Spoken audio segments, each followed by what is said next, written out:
এই যে দেখতে পাচ্ছ এই 29তম রথযাত্রা উৎসব, ভিতরেও কিন্তু সুন্দরভাবে রং বা বলেই জানো আমাদের বকুলতলায় ভিড় জমেছে, বসেছে মেলা।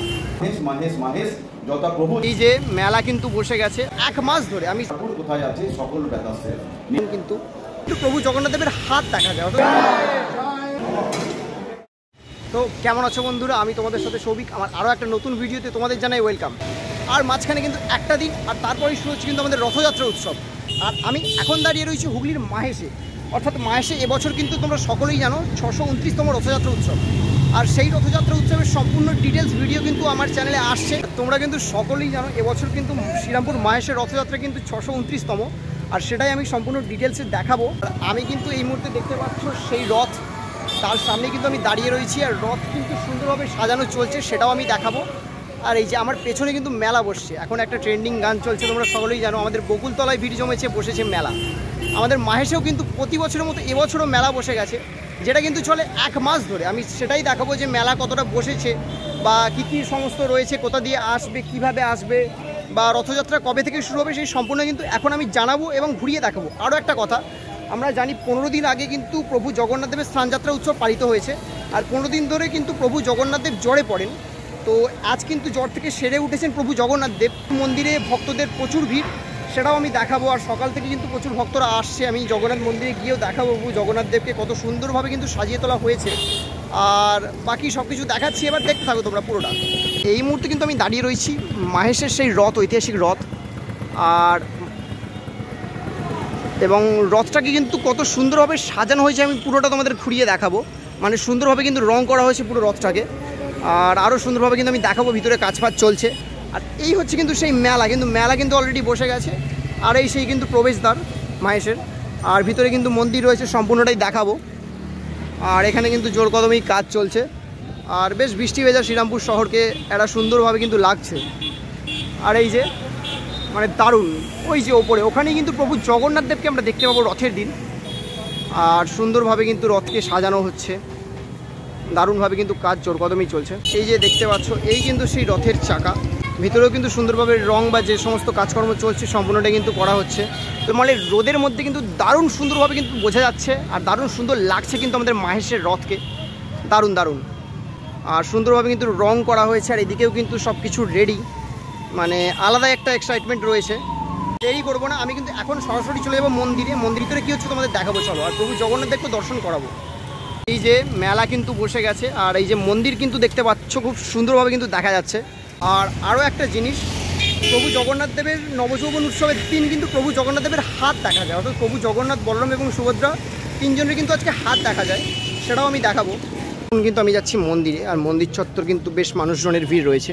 আমি কিন্তু এই মুহূর্তে রয়েছি প্রভু মাহেশ প্রভু জগন্নাথ দেবের যে মন্দিরের যে সেক্রেটারি রয়েছে পিয়াল অধিকারী দাদার কাছে। তো আজ প্রভু জগন্নাথ দেবের এই যে নবযৌবন উৎসব, এই সম্পর্কে কিছু জানতে চাই।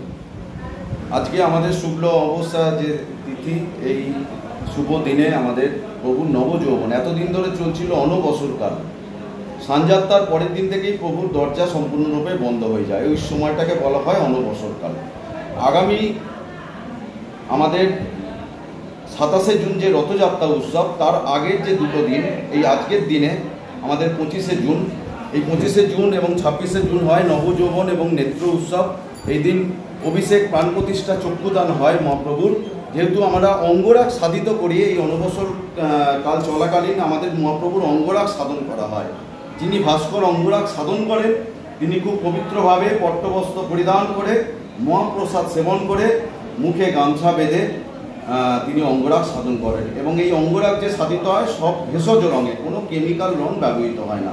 ওই সময় কোনো কোলাহল চলে না, কাঁসর ঘণ্টা বাজে না, মহাপ্রভুর উদ্দেশ্যে পুজো করা হয়। এবং আজকের দিনেই মহাপ্রভুর দরজা সম্পূর্ণরূপে খুলে যায়।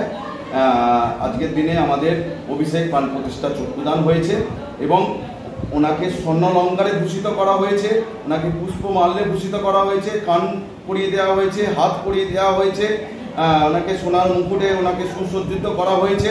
এবং আজ এবং আগামীকাল আমাদের এই নবযৌবন নেত্র উৎসব। কারণ নবযৌবন হয় আমাদের মাহেশে প্রতি বছর, আমাদের নবকলেবর হয় না, কারণ সেই 629 বছরের স্বপ্নাদিষ্ট দারুমূর্তি এখনো পর্যন্ত আমাদের মাহেশে জল জল করছে বিদ্যমান।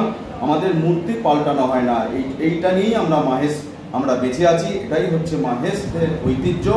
মাহেশ মাহেশ মাহেশ যথা প্রভু জগন্নাথ বিভু পরমেশ, এমন দয়ার ঠাকুর কোথায় আছে সকল ব্যথাশেষ। নীলাচলে পুরুষোত্তম জগন্নাথ নাম, সেই নাম প্রকট হয় মাহেশের ধাম। নিত্য পূজা নিত্য ভোগ নিত্য শাস্ত্র পাঠ, ভক্তজনে জানে তাই মাহেশ শ্রীপাঠ। আগামী 27শে জুন আমাদের মহাসমরায় আমরা 629তম শ্রীপাঠ মাহেশের ঐতিহাসিক রথযাত্রা উৎসব আমরা পালন করতে চলেছি। দুপুর 2টোর সময় আমাদের সূচনা হবে, বিকেল 4টের সময় আমাদের রথের রশি টান হবে। মহাপ্রভুকে আমরা রথের ওপর সেই 4 তলায় আমরা স্বর্ণ অলঙ্কারে ভূষিত করব, পুষ্পমাল্যে ভূষিত করব এবং যে 2য় তলা আছে রথের, ওখানে রামলীলার চিত্র দিয়ে আমরা ঢেকে দিই। 2য় তলায় আমরা কৃষ্ণলীলার চিত্র দিয়ে ঢেকে দিই এবং একদম নিচের তলায় আমরা চৈতন্য লীলার চিত্র দিয়ে আমরা ঢেকে দিই। এবং 9টা চূড়ো আছে, সেই 9টা চূড়ো আমরা সজ্জিত করি। পুরো রথটাকে আমরা সুন্দরভাবে ফুল দিয়ে সাজাই এবং বড় বড় 2টো আমাদের যে অস্ত্র আছে, জয় ইঞ্জিনিয়ারিং ইংল্যান্ড থেকে সেটা বানানো হয়েছিল এবং মাটিরমান কোম্পানি এই রথটি আমাদের তৈরি করে দেওয়া হয়েছিল 140 বছর আগে, সেই সময় 20,000 টাকা খরচ করে। এবং এই যে 2টো যে রশি আছে 100 গজ 100 গজ 200 গজের, সেই রশি দিয়ে আমরা টানি।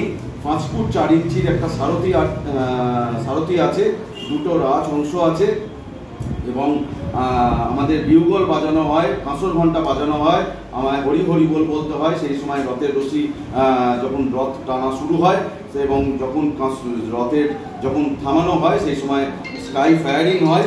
সেই স্কাই ফায়ারিং হয় এবং স্কাই ফায়ারিংয়ের সাথে সাথে আমাদের হুইসেল বাজে, স্কাই ফায়ারিং হয়, তখন রথের রশিটা ফলস করে দেওয়া হয়। এইভাবেই চিরাচরিত প্রথা অনুযায়ী রথ আমাদের এগোয় সেই মাসির বাড়ি। আমাদের যেহেতু ব্রেক নেই তাই জন্য বড় 50 ফুটের সেই কাঠের বিম আমরা ব্যবহার করি এবং যেহেতু ডান দিক বাঁ দিক করবার জন্য স্টিয়ারিং নেই তাই জন্য আমরা ঝামা ইট ব্যবহার করি। সেই চাকার তলায় সেই ঝামা ইট ব্যবহার করে আমরা ডান দিক বাঁ দিক আমরা করি। এবং এই যে জগন্নাথ দেব যায় যে মাসির বাড়ি, এই মাসির বাড়ি হচ্ছে জগন্নাথ দেবের জন্মবেদী। এই যে বেদিতে যে জগন্নাথ দেব অধিষ্ঠান করেন সারা বছর আমাদের মন্দিরের, জগন্নাথ মন্দিরে, সেই বেদি হচ্ছে মহাপ্রভুর জগন্নাথ দেবের কর্মবেদী। তিনি সেই মাসির বাড়িতে যান, সেই আরোগ্য মণ্ডপও বলা হয়, আরোগ্য দর্শন করা হয়। বলা হয় যে 10,000 বছর আপনারা যদি 10,000 বার আপনারা যদি এই কর্মবেদিতে মানে জগন্নাথ দেবের মন্দিরে যদি একবার দর্শন মানে 10,000 বার যদি দর্শন করেন, একবার দর্শন যদি আপনারা সেই সেই জন্মবেদিতে যদি আপনারা মাসির বাড়িতে সেই জন্মবেদিতে আপনারা দর্শন করেন, সেই একই ফললাভ পাবেন। তাই জন্য সকলে মিলে আমরা বলছি যে সকলে মিলে আপনারা আসুন জগন্নাথ মন্দিরের সেই মাসির বাড়িতেও আসুন, মাসির বাড়িতে জগন্নাথ দেবকে দর্শন করুন। এটা হচ্ছে জন্মবেদী মাসির বাড়িতে। এবং সেই আবার আগামী 5ই জুলাই হবে আমাদের পুনর্যাত্রা উৎসব। আমাদের যেহেতু উৎকল মত পুরীর মতে, সেই 5ই জুলাই আবার আমরা মহাসমরায় সেই পুনর্যাত্রা উৎসব আমরা পালন করব। ধন্যবাদ। তো ওনার মুখে তো তোমরা পুরোটা শুনলেই, আমি আর কিছু নতুন করে বলছি না, সবটাই ইতিহাসটা পুরোটা উনি বললেন খুলে, আর সত্যি দারুণ কিন্তু। আর এখন কিন্তু আমি প্রভু জগন্নাথ দেবের দর্শন তোমাদের করাবো আর আমি দেখাবো মন্দির চত্বর কতটা সেজে উঠেছে বা প্রভু জগন্নাথ দেবকে কীরকম লাগছে নতুন মানে নবযৌবন উৎসবের যে নতুন রূপে, সেটা আমি কিন্তু এখন দেখাবো তোমাদের। চলো, এখন কিন্তু মন্দির চত্বরে কিন্তু বেশ মানুষের ভিড় আর এখন বাজে প্রায় 1টা বাজতে 45 মিনিট মতো বাকি আছে। তো এখন আমি কিন্তু ভিতরে গিয়ে দেখাবো তোমাদের, চলো। আর এই মুহূর্তে কিন্তু মন্দির চত্বরে বেশ ভিড় মানুষের প্রভু জগন্নাথ দেবকে দর্শন করার জন্য।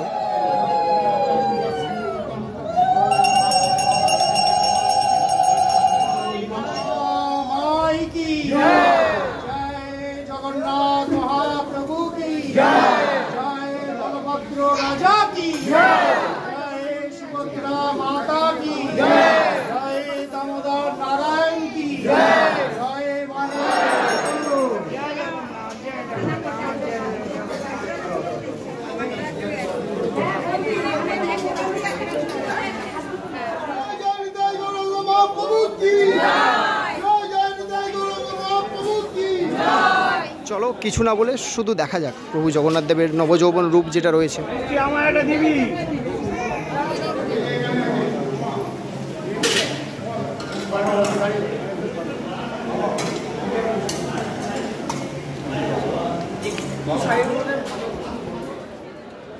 তো আজকের দিনে অর্থাৎ প্রভু জগন্নাথ দেবের নবযৌবন উৎসবের দিন যে প্রভু জগন্নাথ দেবের যে নতুন রূপ সেটা তোমরা সকলেই দেখলে। আমি নতুন করে কিছু বলছি না। এখন কিন্তু আমি তোমাদের মেলাটা দেখাবো, মেলাটা কতটা প্রস্তুতিপূর্ব চলছে, যেহেতু আমি বলেছিলাম মেলাটা একটু ঘুরিয়ে দেখাবো। এই যে মন্দিরের মূল গেট, আর এর পাশ দিয়ে কিন্তু রয়েছে এই যে মেলায় যাওয়ার একটা রাস্তা, আরও ওদিক দিয়ে গেট রয়েছে। আমি মেলা এখান দিয়ে কিন্তু ঢুকে দেখাবো পুরোটা। এই যে তো এই যে মন্দির চত্বরের যে মাঠ রয়েছে কিন্তু জগন্নাথ দেবের স্নান বেরি, এখানে কিন্তু তোমরা দেখেছো আমার ভিডিওতে প্রভু জগন্নাথ দেবকে স্নান করানো হয়। আর এখানে কিন্তু জোর কদমে প্রিপারেশন চলছে, যেহেতু আর একদিন বাকি।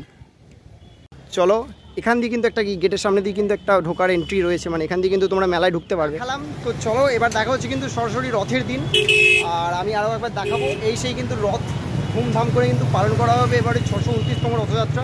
প্রতি বছরের মতো এবছরও কিন্তু সুন্দরভাবে পালন করা হবে এবং সম্পূর্ণটা কিন্তু দেখাবো। আর পুরোটা দেখতে আমার চ্যানেলটাকে কিন্তু সাবস্ক্রাইব করো। আর তোমরা কারা কারা আসছো অবশ্যই কিন্তু কমেন্টে আমাকে জানিও, আর কমেন্ট করো জয় জগন্নাথ। আর তোমরা যারা আসছো তাদের জন্য আরও একটা বার্তা আমি দেবো, তোমরা যারা আসছো প্রচণ্ড কিন্তু ভিড় হয়, সাবধানে খুব আসো। আর নিজের ফোন, মানিব্যাগ ইত্যাদি জিনিস কিন্তু খুব সাবধানে রেখো, কারণ প্রতি বছরই কিন্তু খুব ফোন বা মানিব্যাগ ইত্যাদি চুরি যায়। তো সবাই খুব ভালোভাবে এসো। চলো দেখা হচ্ছে রথের দিন। টাটা, জয় জগন্নাথ।